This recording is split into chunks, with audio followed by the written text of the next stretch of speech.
জয় শ্রী রাধে রাধে রাধে। বন্ধুরা, ফিরে এলাম পরের পর্বে। তো তখন বলছে যে তুমি আগে বলো পিতামা, যে কার পূজা আগে করব, কে বেশি শ্রেষ্ঠ, কে বেশি বড় আর কি।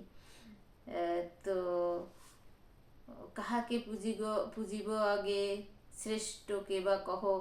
ভীষ্ম বলে ঋষি বংশে বিষ্ণু অবতার, উদ্দেশ্যে মহেন্দ্র আদি পূজা করে তার। সর্বাগ্রেতে অর্ঘ্য দেহ চরণে তাহার, তারাগণ মধ্যে যেন চন্দ্রের আকার।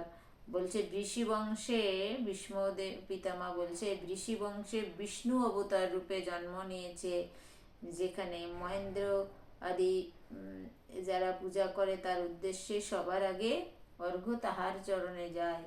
তা সে যেন লক্ষ লক্ষ তারার মধ্যে একটা চন্দ্রের আকার। ভক্ত বৎসল তিনি কৃপা অবতার, তার অগ্রে অর্ঘ্য পায় হেন নাহি আর। তবে অর্ঘ্য দেহবীর রাজগণ শিরে, এত শুনি আনন্দিত সহদেব বীরে। তো ভীষ্ম পিতামা বলছে যে বিষ্ণু বংশে জন্ম বিষ্ণু অবতার রূপে, তো তুমি তার পায়ে আগে অর্ঘ্য দাও।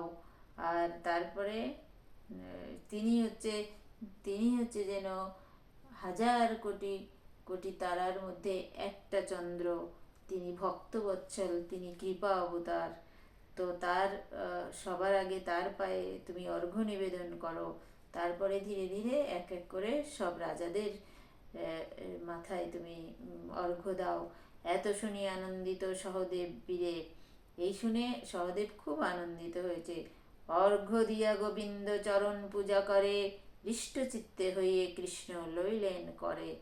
তো খুব খুব মন দিয়ে গোবিন্দের চরণে অর্ঘ্য নিবেদন করেছেন রাজা যুধিষ্ঠির, আর খুব আনন্দ চিত্তে দুহাতে সেটা গ্রহণ করেছেন আমার শ্রী কৃপা অবতার শ্রীকৃষ্ণ।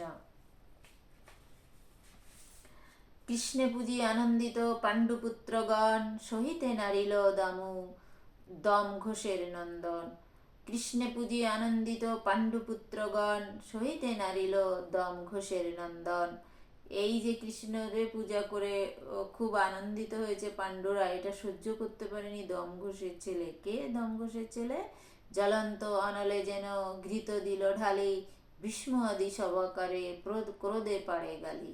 সেই দমঘোষের ছেলেটাকে সে খুব মানে তার খুব হচ্ছে, জ্বলন্ত আগুনের মতো যেন আগুনে ঘি ঢেলে দিয়েছে কেউ, সেরকম ক্রোধ করে সে বিস্মরে আর সবার মধ্যে যারা ছিল সবাই গালি পাড়ছে। রাজসূয় যজ্ঞপূর্ণ কৈল কুরুবর, দেখিয়া কৃষ্ণের পূজা চেদি ঈশ্বর। তো রাজসূয় যজ্ঞ শুরু করেছে, পূর্ণ করেছে কুরু বংশের লোকেরা।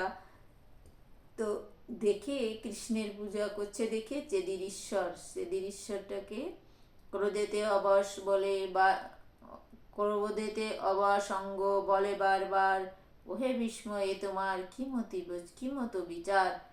তো ক্রোধেতে গালি পাড়ছে আর বলছে, হে ভীষ্মদেব তোমার এ কি বিচার? সভাতে আছেন রাজার কুমার, পৃথিবীর যত রাজা দ্বারেতে তোমার। বলছে এই সভাতে যত রাজা আছে, রাজাদের কুমাররা আছে, আর পৃথিবীর যত রাজা সবাই আছে, সবাই তোমার দুয়ারে দাঁড়িয়ে আছে। তো এসব থাকিতে পূজ্য বৃষি কুলোদ্ভব, সহজে বালক বুদ্ধি কি জানে পাণ্ডব। বলছে যে এইসব রাজারা থাকতে দ্বারে তোমার দাঁড়িয়ে তুমি এই বৃষি বংশের যে আবির্ভূত হয়েছে, কুলোদ্ভব হয়েছে, তাকে তুমি পূজা করতে বলছো। পাণ্ডবরা তো ছোট বাচ্চা, ওরা বোঝে না, কিন্তু তুমি কি বোঝো না? ভীষ্ম পিতামহে বলছে। তো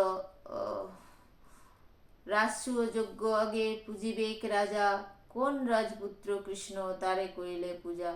বলছে রাজসূয় যজ্ঞ হচ্ছে, এখানে সবার আগে রাজাকে পূজা করা হবে। তো কৃষ্ণ কোন রাজা যে তোমরা কৃষ্ণকে পুজো করতে আগে বলছো? ভীষ্ম পিতামহকে বলছে।